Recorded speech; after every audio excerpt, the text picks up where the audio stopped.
Question number 25.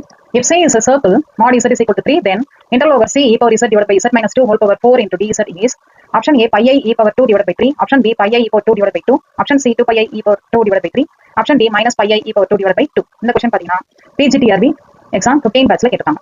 இந்த கொஸ்டினோட answer இதனால நீங்க கெஸ் பண்ணிருக்கலாம். இதுவும் நம்ம காஷியஸ் இன்டர்வல் ஃபார்முலா தான் யூஸ் பண்ணி போறோம். Option A pi I e power 2 divided by 3 ன்றத கரெக்ட் ஆன்சர். இந்த ஆன்சர் எப்படி வந்திருந்தது பார்க்கலாம். Question number 25 ல இன்டர்வல் வேல்யூ கண்டுபிடிக்கணும். அப்ப இன்டர்வல் வேல்யூனாலே உங்களுக்கு காஷியஸ் இன்டர்வல் ஃபார்முலா தான் ஞாபகம் வரும். காஷியஸ் இன்டர்வல் ஃபார்முலால பாக்கும்போது இந்த கொடுத்த ஃபங்க்ஷன் நமக்கு எப்படி இருக்கு, கீழ இருக்க வேல்யூ பவர்ல இருக்கு. அப்படினா cautious interval formula for derivatives நம்ம யூஸ் பண்ணணும். சோ அந்த ஃபார்முலா நம்ம யூஸ் பண்றதுக்கு முன்னாடி கொடுத்திருக்கிறத நம்ம அனலைஸ் பண்ணலாம். அப்ப எப்படி வரும் அப்படினா e power z divided by z minus 2 whole power 4. இது கொடுத்தாங்க இல்லையா, இந்த வேல்யூ எப்ப நமக்கு இன்ஃபினிட்டி போதோ அந்த இடத்துல தான் நமக்கு சிங்குலாரிட்டி, அதாவது போல் அது கிடைக்கும். இந்த வேல்யூ டென்ஸ் டு இன்ஃபினிட்டி எப்ப கிடைக்கும் அப்படின்னா இந்த கீழ இருக்க வேல்யூ நமக்கு 0வா இருக்கும்போது மட்டும் தான். இப்ப கீழ இருக்க வேல்யூ 0னா எப்ப கிடைக்கும், z is equal to 2வா இருக்கும்போது தான் கிடைக்கும். எத்தனை டைம்ஸ் போடுறோம், 2 4 டைம்ஸ் இங்க போடலாம்.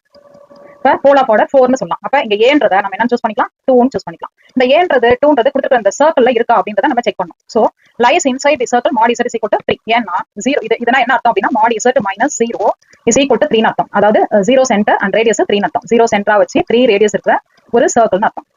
இந்த சர்க்கிளுக்குள்ள கண்டிப்பா இந்த 2ன்ற ஆன்சர் இந்த z வேல்யூ இங்க இருக்குன்னு அர்த்தம். அப்படி பாத்தீங்கன்னா z lies a is equal to 2 lies inside the circle mod z is equal to 3 ன்ற answer correct. So a is equal to 2 lies inside the circle அப்படின்னு வந்துச்சுன்னா உடனே காஷியஸ் ஃபார்ம் தான் நம்ம அப்ளை பண்ணுவோம். இங்க வந்து போல் ஆஃப் ஆர்டர் 4 னு இருக்கிறதுனால ஜெனரலா அந்த ஃபார்முலா தெரியும்.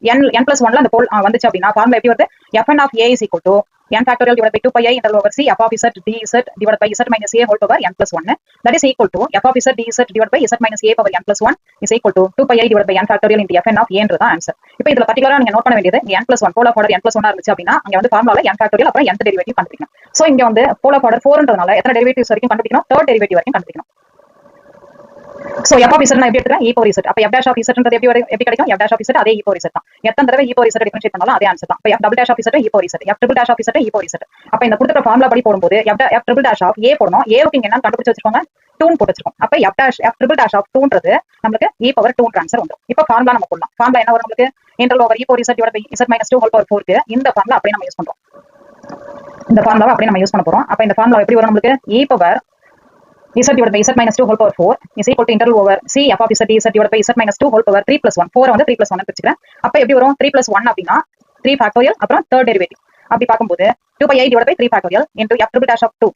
2 pi I divided by 3 factorial ன்றது 6 and f triple dash of 2 ன்றது நம்ம என்ன கண்டுபிடிச்சோம், e power 2 னு போட்டுறோம். So pi I e power 2 divided by 3 னு போடலாம். ஏன்னா இத கேன்சல் பண்ணும்போது 2 க்கும் 6 க்கு கேன்சல் பண்ணும்போது 3 வந்துரும். அப்ப pi I e square divided by 3 ன்றது தான் கரெக்ட் ஆன்சர். அப்ப இது எங்க இருக்கு நமக்கு, pi I e square by 3 ன்ற ஆன்சர் ஆப்ஷன் A ல இருக்கு. So option A pi I e square by 3 ன்றது தான் கரெக்டான ஆன்சர்.